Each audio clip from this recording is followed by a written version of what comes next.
Guys, I got rejected by Microsoft, one of my dream companies. Can you believe that?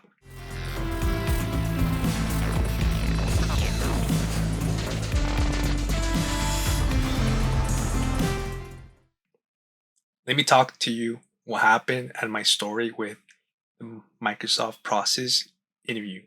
So it's pretty sad. I think I was pretty upset, honestly. But, anyways, not as upset as I could have been. Anyways, so what happened is that I ended up getting the chance to be interviewed by a Microsoft team member, and I got rejected. So let's start from the beginning. So what happened is that I got a message from a recruiter on LinkedIn. I was interested in the position, like how I ended up applying for a lot of positions everywhere, like I mentioned before. And I also ended up getting contacted on LinkedIn a lot. So I ended up sending her a message, and she was really interested in me. She saw that I had high potential because she saw my portfolio and my resume. So we ended up talking, and she ended up discussing an opportunity at Microsoft for a contract. So I noticed that a lot of hiring recruiters have a lot of contracts for these Fortune 500 companies, and Microsoft was one of them. And also another one was Walmart. So what happened is that she ended up um, presenting my portfolio, my work, my resume to the Microsoft team member. The Microsoft team member really liked my portfolio, my resume, and she was really interested in talking to me and interviewing me. So I agreed to the interview, and we ended up proceeding. I ended up proceeding talking to uh, the Microsoft employee. So I was at that time I already got a job offer. So I did feel like there was a conflict between where I wanted to work and Microsoft because the other one was a startup. So I had to decide at the moment where I wanted to work, either at a startup or a large company.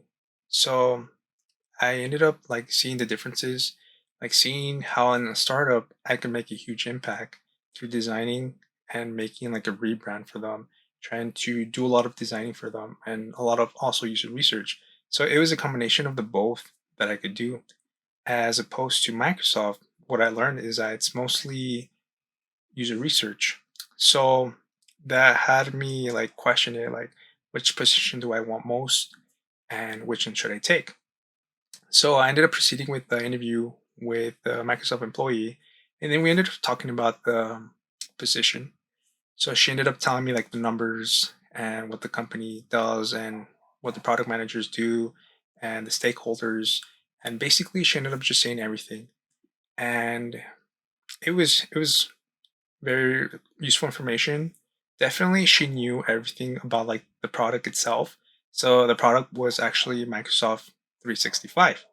And this was having to do with having users subscribe to the product, to the Microsoft 365, and actually resubscribe and retention. So a lot of retention for the product and a lot of user research.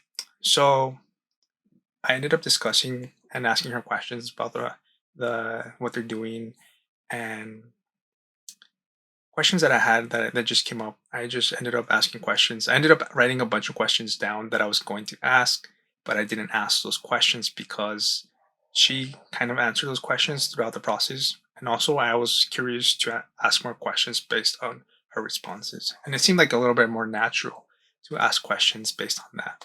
So we ended up doing that, and I ended up talking about myself, and I ended up saying that I like to be innovative, and I like to do a lot. I like to coming up with new ideas through design solutions. So she was worried. She ended up, I could see it in her expression that she was happy for me, like she was excited as me as a candidate. But at the same time, she was worried because she knew that I might not be a fit for the company. Like she she she knows that it's not that much changes in design and that I have to follow like a design system.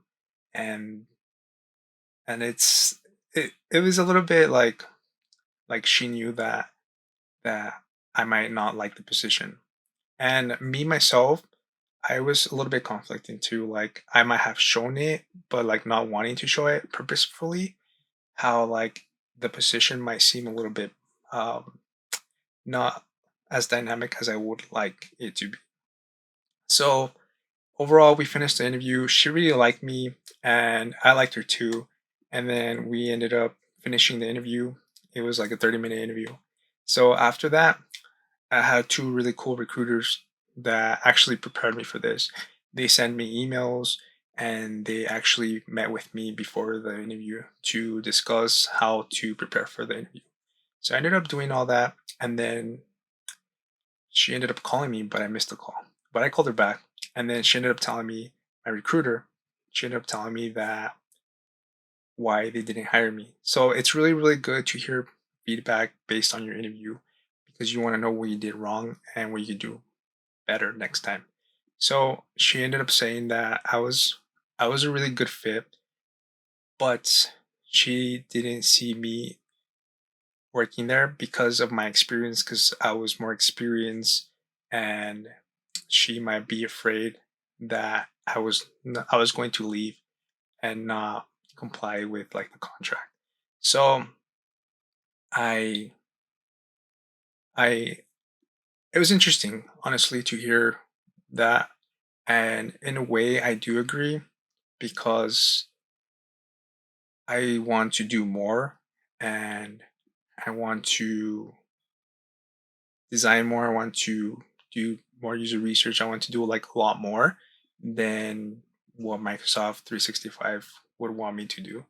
So in the end, also because it was a contract position, I was also more lenient towards the startup full-time offer that I got before. So it was a tough decision because like a lot of like people, including me, I think that getting your foot in the door like at a large company is really good because you have more leverage to getting a job at another larger company that you want, like Tesla or Amazon or Apple.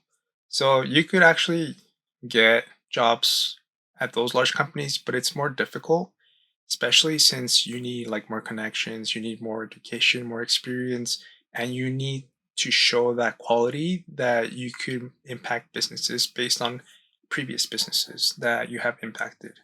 So that's another way to get in like a large company, and also portfolio and resume are key. So that's another way.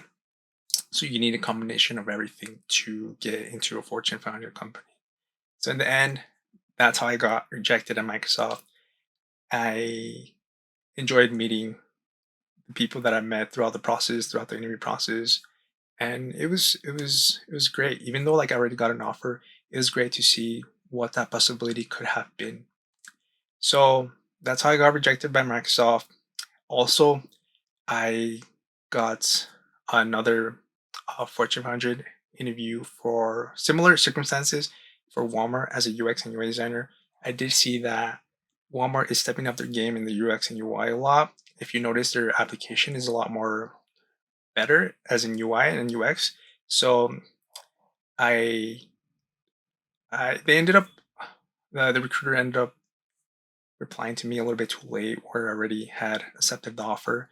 So I don't know how that would have went, but it's if they would have responded a little bit sooner, I would have done the interview much faster and would have been able to make that decision a lot faster and see how the experience would have been being interviewed by Walmart.